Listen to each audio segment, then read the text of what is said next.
జగన్ పై దాడికి పవర్ఫుల్ ఆయుధం ఉపయోగించారని ప్రభుత్వ సలహాదారు సజ్జల రామకృష్ణారెడ్డి ఆరోపించారు. దాడి చేసిన వారు ముందే ఒక ప్లేస్ లో ఉండి ఆ టైంకు కరెక్ట్ గా షూట్ చేశారని అన్నారు. శక్తివంతమైన రాజకీయ నేతల మద్దతు లేకుండా ఈ దాడి సాధ్యం కాదన్న భావన కలుగుతోందన్నారు. అదే సమయంలో కొన్ని రోజులుగా చంద్రబాబు టీడీపీ కార్యకర్తల్ని రెచ్చగొట్టేలా వ్యాఖ్యలు చేశారని, అదే సమయంలో దాడి జరగడం అనుమానాలకు తావిస్తోందని అన్నారు. జరగరానిది జరిగిందని, ఇప్పటికైనా చంద్రబాబు ఆ పార్టీ నాయకులు రెచ్చగొట్టే ప్రకటనలు చేయకుండా నియంత్రించాలని ఈసీకి ఫిర్యాదు చేశామని సజ్జల తెలిపారు. లేక ఏదైనా ఇంకో చిన్న క్యాటపుల్ట్ లాంటి దానికంటే కూడా ఇంకా పవర్ఫుల్ ఆయుధం మీద వాడినారేమో అని అనిపిస్తుంది. డిస్టెన్స్ కూడా కొంత ఎక్కువ నుంచి వచ్చినట్టుంది. పక్కనే బిల్డింగ్లు ఉన్నాయి, ఇవన్నీ ఉన్నాయి. ఇవన్నీ ఇన్వెస్టిగేషన్లో తేరాల్సిన అంశాలు. ఎవరో షార్ప్ షూటర్ అయి ఉండాలి, గురి తప్పకుండా కొట్టగలిగిన వాడు అయి ఉండాలి. ఈయన టక్కున తల తిప్పడం వల్ల ఇటు తగిలినట్టుంది. ఒకవేళ స్ట్రైట్ ఉంటే కన్ను తగిలినచ్చు, లేదా కన్ను తగిలినచ్చు కొంచెం తిప్పుతుంటే. సో ఇంతగా క్లియర్గా కనపడుతున్న ఇది ఎవరో ముందే అనుకొని ఒక ప్లేస్ వెతుక్కొని అక్కడ ఉండి అక్కడ నుంచి ఆ టైంకు కరెక్ట్ షూట్ చేశారు. కొద్దిలో అదృష్టం కొద్దీ అది మిస్ అయింది, లేకపోతే ప్రాణానికే ప్రమాదం ఉండేది. విసిరిందో లేక ఏదైనా. ఇక సజ్జల వ్యాఖ్యలకు సంబంధించి మరిన్ని అప్డేట్స్ మా ప్రతినిధి దుర్గా అందిస్తారు. దుర్గా,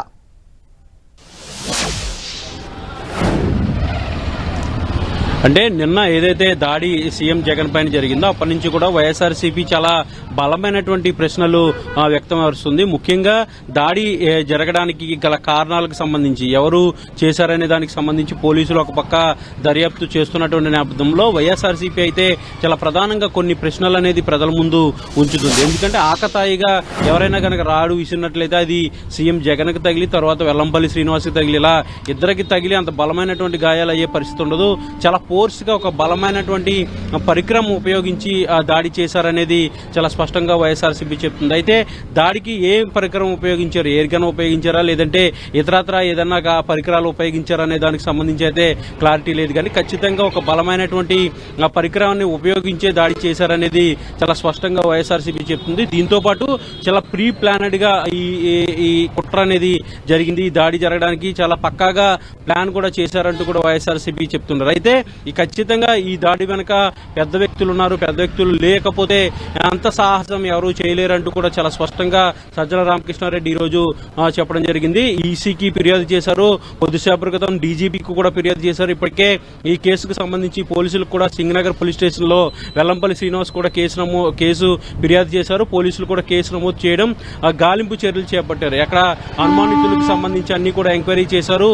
కొంతమంది అనుమానితులను కూడా అదుపులోకి తీసుకున్నట్టుగా మనకి సమాచారం అందుతుంది. అయితే అతన్ని సీక్రెట్ ప్లేస్ లో పెట్టి విచారణ చేస్తున్నట్టుగా కూడా సమాచారం అందుతున్నటువంటి నేపథ్యంలో అసలు ఈ దాడికి సంబంధించి అంటే చేసిన వ్యక్తి పక్కన పెడితే వ్యక్తి వెనకాల ఎవరున్నారో, అతని మోటివ్ ఏంటనే దానికి సంబంధించి అయితే ప్రధానంగా వైఎస్ఆర్సీపీ కొన్ని ప్రశ్నలు అనేది ప్రజల ముందు ఉంచుతుంది. ముఖ్యంగా గత 2 రోజుల క్రితం చంద్రబాబు చేసినటువంటి వ్యాఖ్యలు ప్రధానంగా ఈ రోజు ఉదయం నుంచి కూడా వైసీపీ నేతలు కోట్ చేస్తున్నారు.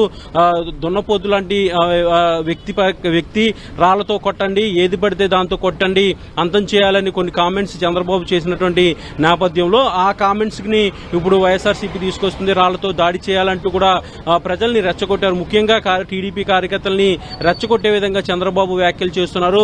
ఇందులో భాగంగానే దాడి జరిగింది. ఈ దాడి ఖచ్చితంగా వెనక టీడీపీ ఉన్నది, ఒక పెద్ద కుట్రే జరిగింది.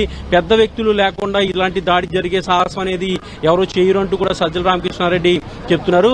తమపై వస్తున్నటువంటి విషయాలను తమకు సంబంధం లేదు, లేదంటే మేము చేయలేదనేది చెప్పడం మానేసి పోలీసుల వైఫల్యం, అధికారుల వైఫల్యం, నిఘా వైఫల్యం అంటూ కూడా టీడీపీ ఆరోపణలు చేయడం ఎంతవరకు కరెక్ట్ అంటూ కూడా సజ్జల రామకృష్ణారెడ్డి ప్రశ్నిస్తున్నారు. దీంతో పాటు 2019 ఎన్నికల్లో ఏదైతే విశాఖ ఎయిర్పోర్ట్ లో సీఎం జగన్ పై దాడి హత్య ప్రయత్నం జరిగిందో ఆ ప్రయత్నానికి సంబంధించి అప్పుడు ఎందుకు అధికారుల నిర్లక్ష్యమని టీడీపీ నేతలు అనలేదు, ఇప్పుడు మాత్రం ఎందుకు అంటున్నారంటే ఇప్పుడు వైసీపీ అధికారంలో ఉంది కాబట్టి, అప్పుడు టీడీపీ అధికారంలో ఉంది కాబట్టి ఆ విధమైనటువంటి కామెంట్స్ చేయలేదంటూ కూడా సజ్జల రామకృష్ణారెడ్డి చెప్తున్నారు. అయితే ముఖ్యంగా దాడి అనేది చాలా ఫోర్సిబుల్ గా ప్రీ ప్లానెడ్ గా జరిగిందనేది చాలా స్పష్టంగా వైఎస్ఆర్సీపీ చెప్తుంది. ఇందులో భాగంగానే ఈ విషయాన్ని చాలా సీరియస్గా తీసుకున్నారు. ఇప్పటికే ఈసీకి ఫిర్యాదు చేశారు, డీజీపీకి కూడా ఫిర్యాదు చేశారు. ఎందుకంటే ఎన్నికల కమిషన్, ఎన్నికల కోడ్ ఈ ప్రస్తుతం అమలులో ఉంది కాబట్టి పూర్తి బాధ్యతలన్నీ కూడా ఈసీకే ఉంటాయి కాబట్టి ఈసీకి ఫిర్యాదు చేసి కఠినమైనటువంటి చర్యలు తీసుకోవాలి, నిష్పక్షపాతంగా దర్యాప్తు అనేది జరగాలంటూ కూడా సజ్జల రామకృష్ణారెడ్డి డిమాండ్ చేయడం జరిగింది.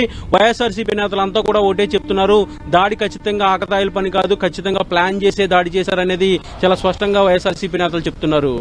అలాగే దుర్గా, అంటే ప్రతిపక్షాలు ఏం చెప్పినా అలాగే వైసీపీ ఏం చెప్పినా కానీ జరిగింది దాడి ఒక సీఎం పైన. మరి ఏ యాంగిల్లో పోలీసులు దీనికి సంబంధించి ఎంక్వైరీ చేస్తున్నారు? ఎంక్వైరీకి సంబంధించిన అప్డేట్స్ ఏంటి అసలు? అయితే దాడి విషయంలో పొలిటికల్ గా అటు ప్రతిపక్షాలు కానీ లేదంటే అధికార పార్టీ కానీ ఒకరిపై ఒకరు ఆరోపణ ప్రత్యారోపణలు చేసుకోవడం అది సర్వసాధారణంగా జరుగుతూనే ఉంటుంది. కానీ ఇప్పుడు దాడి జరిగింది ఒక సీఎం పైన. సాక్షాత్తు సీఎం లాంటి వ్యక్తి, ఆ స్థానంలో ఉన్నటువంటి వ్యక్తికి ఇవ్వాల్సినటువంటి గట్టి నిఘా కానీ భద్రత కానీ విషయంలో పోలీసులు అలాగే నిఘా వ్యవస్థ ఇదంతా కూడా చాలా పకడ్బందీగా ఉండాల్సినటువంటి అవసరం ఉంది. అది కూడా ఒక మాస్ ఇమేజ్ ఉన్నటువంటి జగన్ లాంటి వ్యక్తి ప్రజల్లోకి వచ్చినప్పుడు మరింత పకడ్బందీగా ఏర్పాట్లు కూడా చేయాల్సి ఉంటుంది. ముందస్తుగా ఎక్కడ ఉన్నటువంటి అనుమానితులను అదుపులోకి తీసుకోవడం, లేదంటే ముందస్తుగా అక్కడ ఉన్నటువంటి ప్రదేశాలన్నీ కూడా జల్లెడ పట్టడం, అదన్నిటి కూడా ఆధీనంలోకి తీసుకోవడం, ఇలాంటివి పోలీసులంతా కూడా చేస్తుంటారు. ఇదే ప్రక్రియ అనేది రెగ్యులర్ గా జరుగుతుంది. గత 5 ఏళ్ల నుంచి సీఎం జగన్ చాలా కార్యక్రమాల్లో పాల్గొన్నారు, బహిరంగ సభల్లో పాల్గొన్నారు, నేరుగా ప్రజలను కూడా కలిసినటువంటి పరిస్థితి. ఇక బస్సు యాత్రకు సంబంధించి కూడా గత 14 రోజులుగా కూడా బస్సు యాత్ర జరుగుతుంది. రాయలసీమలో జరిగింది, నెల్లూరు, ఒంగోలు, గుంటూరు అన్ని కూడా జరిగాయి. ఇక విజయవాడ సిటీకి వచ్చినప్పటికే ఈ ఘటన జరగడం అనేది ఒక సీరియస్ గా తీసుకోవాల్సినటువంటి విషయంగా పోలీసులు కూడా భావిస్తున్నారు. అసలు ఎక్కడ తప్పు జరిగింది, ఎవరు ఈ దాడికి పాల్పడ్డారు, ఎలాంటి కుట్రకు ముందేమైనా ప్లాన్ జరిగింది అనే దానికి సంబంధించి కూడా చాలా సీరియస్ గా దర్యాప్తు అయితే పోలీసులు చేస్తున్నారు. ఇప్పటికే సిట్ ను కూడా ఏర్పాటు చేసినట్టుగా సమాచారం ఉంటుంది. మొత్తం 20 మంది అధికారులతో మొత్తం 6 బృందాలుగా దీనికి సంబంధించినటువంటి దర్యాప్తు అనేది చేస్తున్నారు.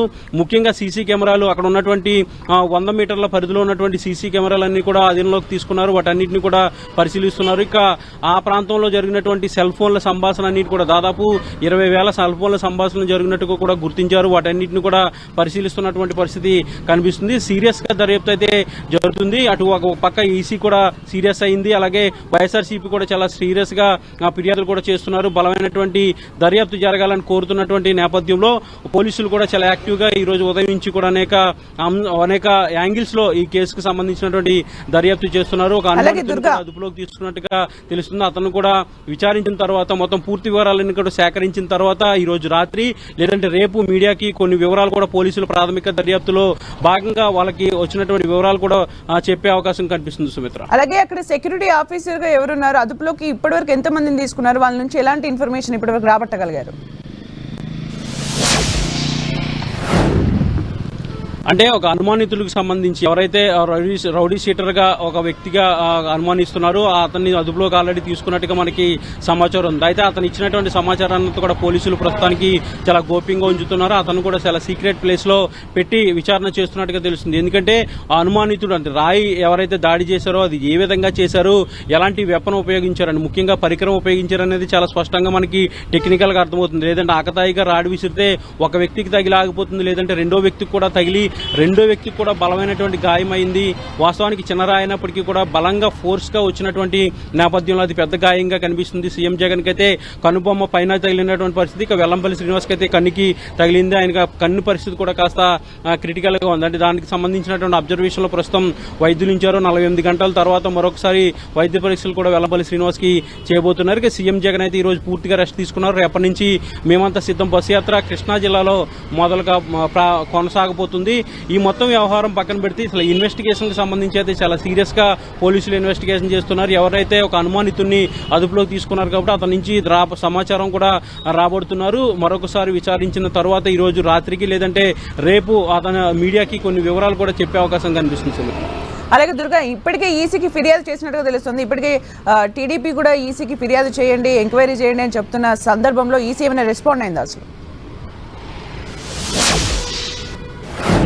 అయితే అయితే ఈసీ నిన్న ఏదైతే సీఎం జగన్ పై దాడి జరిగిందో అప్పటి నుంచి కూడా ఈసీ చాలా సీరియస్ గా ఆదేశాలు కూడా ఇచ్చారు. విజయవాడ సిపి క్రాంతి రాణా టాటాకు ఆల్రెడీ ఆదేశాలు కూడా జారీ చేయడం జరిగింది. దీనిపైన సమగ్రంగా నివేదిక ఇవ్వాలంటూ కూడా ఆదేశాలు జారీ చేశారు. అయితే ఈరోజు 20 మందితో కూడిన సభ్యులతో కూడినటువంటి 6 టీంలు ఏర్పాటు చేశాము, ఇన్వెస్టిగేషన్ జరుగుతుందంటూ కూడా ఆల్రెడీ నివేదిక కూడా సిపి ఈసీకి ఇచ్చినటువంటి నేపథ్యంలో ఫర్దర్ ఇన్వెస్టిగేషన్ కి సంబంధించి సిట్ ను కూడా ఏర్పాటు చేసినట్టుగా తెలుస్తుంది. ఒక ఎస్పీ స్థాయి అధికారితో పాటు మరింత కొంతమంది ఉన్నతాధికారులతో సిట్ ను కూడా ఏర్పాటు చేసినట్టుగా సమాచారం అందుతున్నటువంటి నేపథ్యంలో ఈసీ కూడా పూర్తిగా పర్యవేక్షిస్తుంది. ఇప్పటికే డీజీపీకి అలాగే సిపికి ఇద్దరికి కూడా ఆదేశాలు ఇచ్చారు. కాబట్టి మరోవైపు వైఎస్ఆర్సీపీ కూడా ఈసీకి డీజీపీకి ఫిర్యాదు కూడా చేసినటువంటి నేపథ్యంలో ఈ కేసుకు సంబంధించి దర్యాప్తు అనేది చాలా సీరియస్ గా వేగవంతంగా చేసే పనిలో అయితే విజయవాడ పోలీసులు ప్రస్తుతం ఉన్నట్టుగా తెలుస్తుంది. సుమిత్ర, అలాగే దుర్గా, జగన్ ఫర్దర్ చేయబోయే యాత్రకు సంబంధించి ఎలాంటి ఆంక్షలు ఏమైనా పెట్టడం జరిగిందా? ఎందుకంటే ఆల్రెడీ సోషల్ మీడియా వేదికగా వైసీపీ వర్సెస్ టీడీపీ